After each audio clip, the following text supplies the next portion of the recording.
नमस्कार, YouTube channel में आप सभी का स्वागत है। मैं पुष्पा प्रजापति। मैं गंगा मिश्रा। हम लोग लाचारी गीत गाने जा रहे हैं, आप लोग जरूर सुनिएगा और चैनल पर नए हैं तो लाइक और सब्सक्राइब कर दीजिएगा। धन्यवाद।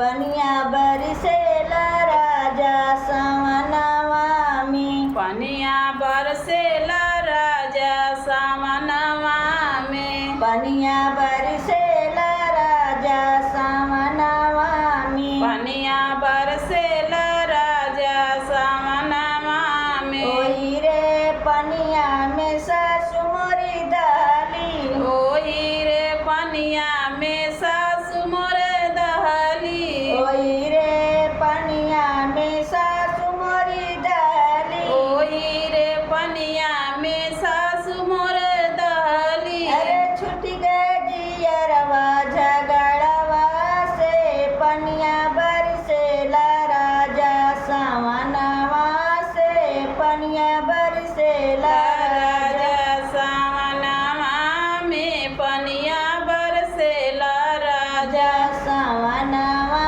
में, पनिया बरसेला राजा सावनवा में, पनिया बरसेला राजा।